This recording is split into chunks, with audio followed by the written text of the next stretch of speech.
एक तो डस्टर ऊपर से उसे पहाड़ों पर लेकर आ गए इस खराब मौसम में, जबकि अच्छी अच्छी गाड़ियां दम तोड़ देती हैं। तो क्या इसकी परफॉर्मेंस ने रियली कुछ बेहतर किया या निराश किया? लेकिन पहाड़ों पर एवरेज क्या मिला और हमें देहरादून शहर पर क्या एवरेज मिला, सब जानेंगे इसी वीडियो के साथ। मैं हूं आपका होस्ट अमित और आप देख रहे हैं डस्टर नहीं आस्क कार गुरु। शुरुआत कुछ छोटी बातों से करते हैं, क्योंकि मैं इस गाड़ी को आपको कई बार दिखा चुका हूं, तो इसमें ज़्यादा कुछ दिखाने के लिए नया नहीं है। लेकिन जो हमने अभी ऑफ रोडिंग की है और जो हमने खराब रास्तों पे चलाया है पहाड़ों पर और काफ़ी लोगों को ओवरटेक भी किया है, उसमें क्या फ़र्क पड़ा है। देखिए, लाइटें रियली अच्छी हैं, हेडलैम्प रियली अच्छे हैं, फ्रंट में भी कैमरा मौजूद है, 360 कैमरे का हिस्सा, फॉग लैंप नीचे मौजूद है जिनकी लाइट काफ़ी बेहतर है, 18 इंच के अलॉय व्हील्स और 225 प्रोफाइल के टायर, यानी चौड़े टायर पहाड़ों पर अच्छे साबित हुए। 212 mm ground clearance, more than enough, कोई दिक्कत नहीं। लैंडस्लाइड में भी मुझे तकलीफ नहीं हुई निकाल के लाने में, 360 कैमरा ने भी काफ़ी हेल्प की। पीछे भी डिस्क ब्रेक, यानी स्टॉपिंग डिस्टेंस को लेके कोई टेंशन नहीं। और ऊपर सनरूफ, वो भी पैनोरामिक। रियर प्रोफाइल में shark fin antenna, spoiler, defogger, wiper सब मौजूद है और ये कनेक्टिंग LED लाइटिंग अच्छी लग रही है। इसका स्टाइल भी अच्छा है। नीचे आपको डस्टर की बैजिंग मिलती है, कैमरा, पार्किंग सेंसर भी मौजूद है। रही बात बूट स्पेस के बारे में, तो बस एक बटन दबाइए, ये अपने आप ओपन हो जाता है।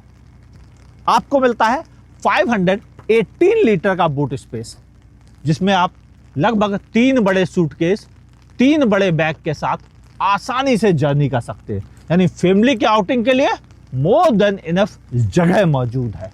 और बंद करना बहुत आसान। रेनो डस्टर, डस्टर का नाम का मतलब ही ये था, वो जो धूल में सबको उड़ा दे। और रियली जब तक डस्टर रही, उसने किसी भी SUV को आसान नहीं बनने दिया। मगर अब जब दौर बदल गया, तब डस्टर की हुई वापसी बहुत कंपटीशन के दौर में हुई है। सबके पास एक से एक जबरदस्त इंजन, गाड़ियां, स्पेस, फीचर्स सब मौजूद है। ऐसे में डस्टर कहाँ स्टैंड करेगी? देखो, इस गाड़ी के फीचर्स वगैरह तो मैं आपको पिछले वीडियो में बता चुका हूँ। अगर आपसे मिस हो गया हो तो प्लीज़ ऊपर आई बटन पर क्लिक करके आप उसे देख सकते हैं। अब मैं आपसे बात कर लूँ इसके ड्राइव की। सबसे पहले विजिबिलिटी बहुत अच्छी, बोनट अच्छा खासा दिखता है, तो मैं उससे आधे मार्क्स कट करूँगा, बाकी कोई मुझे शिकायत नहीं है, तो मैं इसको दूंगा 8 मार्क्स। अब बात करते हैं एर्गोनॉमिक वाइज, सब कुछ रीच में है, सब फिजिकल बटन मौजूद है, good job. Ergonomic wise proper 9 marks, कोई कंप्लेन नहीं। अब बात करें इसके सीट्स की, सीट्स कंफर्टेबल है, बड़े आसानी से एडजस्ट हो जाती हैं आपकी ज़रूरत के अनुसार, तो इसके लिए 9 आउट ऑफ 10। हाँ, डुअल जोन क्लाइमेट कंट्रोल बढ़िया। हालांकि ये वेदर ऐसा है जहाँ पे ज़्यादा ज़रूरत नहीं, लेकिन मुझे पता है ये अच्छा काम कर रहा है। अब बात करें इसके राइड एंड हैंडलिंग यानी सस्पेंशन सेटअप की। पुरानी डस्टर को भूल जाओ, वो एक अलग अपार्ट क्लास थी। उसकी राइड क्वालिटी ऐसी थी, इसकी थोड़ा पीछे, यानी 8 मार्क्स। हैंडलिंग इसकी काफ़ी अच्छी है। मज़े की बात बताऊं, मैं अभी 2 दिन पहले ही एक यूरोपियन ब्रांड की सेम सेगमेंट की SUV चला के आ रहा हूं और उससे इसकी हैंडलिंग अच्छी है, यानी 9 मार्क्स। स्ट्रेइंग फीडबैक उससे इसकी अच्छी है, 9 मार्क्स। देखिए, इंजन इसका बहुत पंची है, टॉर्क फिगर इतनी है कि मैं अभी इसे पहाड़ों पर चलाकर लगभग 180 किलोमीटर चलाकर वापस आ रहा हूं, तब मैंने इसे शूट करना शुरू किया है, ताकि आना जाना, चढ़ना उतरना, प्लेन रास्ते सब के बारे में आपसे बात कर सकूं। और कुछ बातें खुश होकर निकलती हैं, जिनमें इसके इंजन की। सावधान, हाँ यही है इस सेगमेंट का सबसे ज्यादा पावरफुल इंजन। 160 PS की पावर देता है 280 Nm टॉर्क के साथ, और ये आपको wet clutch based dual clutch transmission setup और 6 स्पीड गियरबॉक्स मैनुअल में आता है। आवाज से आपको आइडिया लग जाएगा ये कितना रिफाइंड है। लग गया ना? चलिए अब बाकी बातें करते हैं एवरेज के ड्राइव में। रियली बहुत अच्छा इंजन है और उससे भी ज्यादा बेहतरीन काम किया इस wet clutch DCT gear box ने।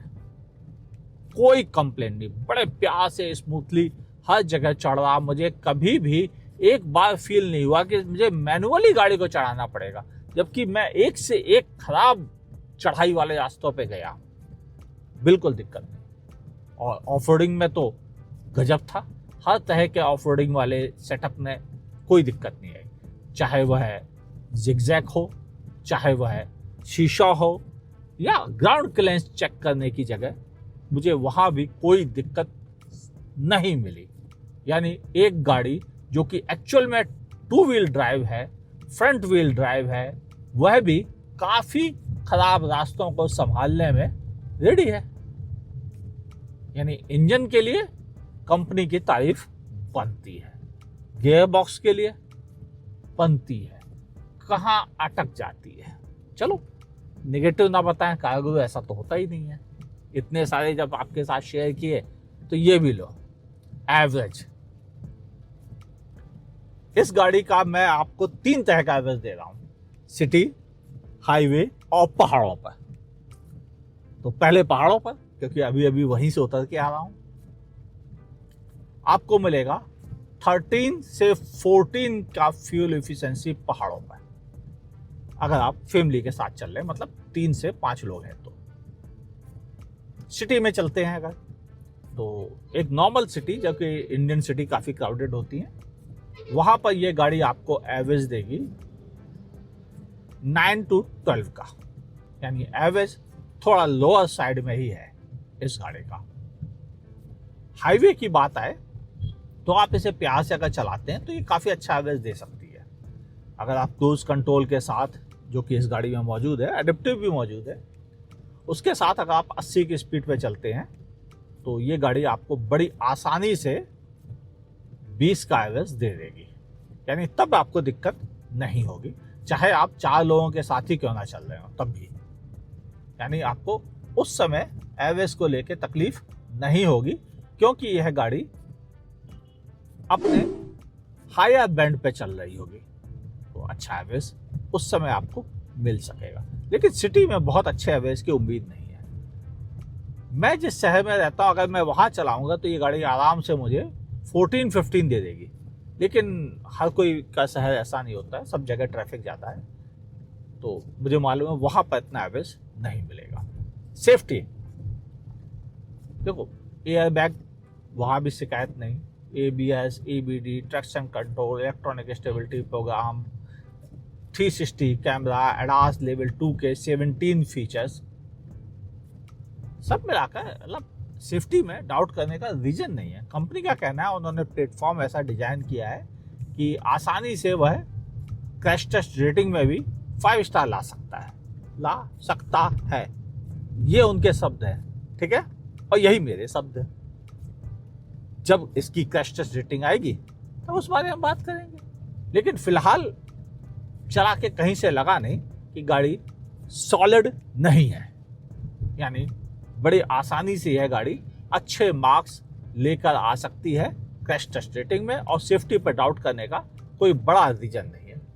ब्रेक्स इसके ओके है। ओके का मतलब क्या होता है कि, या गुड जिसे कहते हैं, वो है कि ना तो एक्स्ट्रा ऑर्डिनरी अच्छे हैं, ना ही खराब है। जैसे बाकी गाड़ियों के होते हैं बिल्कुल वैसे ही परफॉर्म करते हैं, तो आपको कुछ एक्स्ट्रा एफर्ट करने की जरूरत नहीं। जैसे आप अपनी रेगुलर गाड़ियों में ब्रेक लगाते हैं, इसमें भी यूज कीजिए, आपको कोई शिकायत नहीं होगी।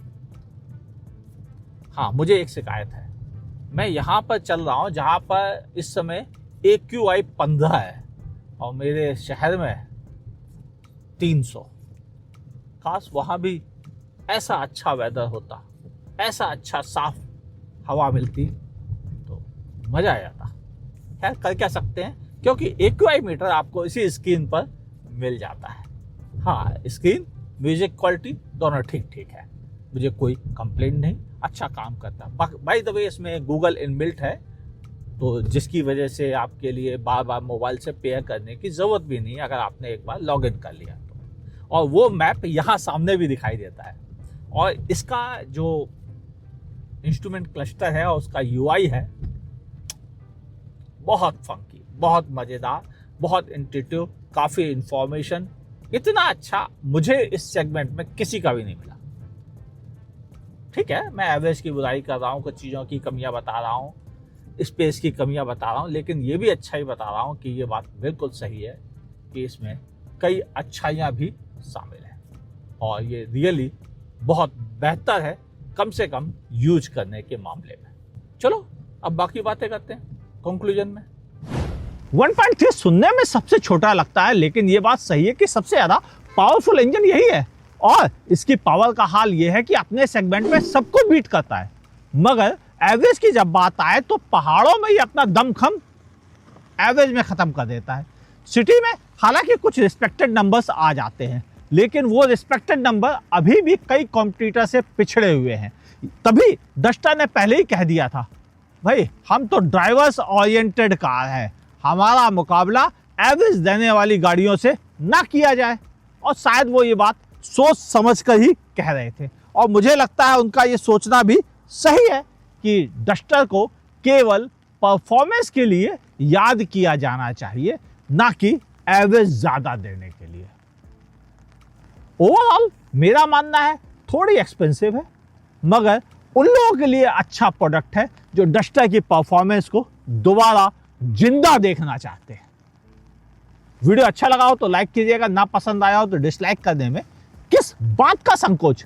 फेसबुक पर देख रहे हैं लाइक और फॉलो कीजिए, यूट्यूब पे देख रहे हैं सब्सक्राइब कीजिए और नोटिफिकेशन ऑन कीजिए। देखते रहिए आज का को।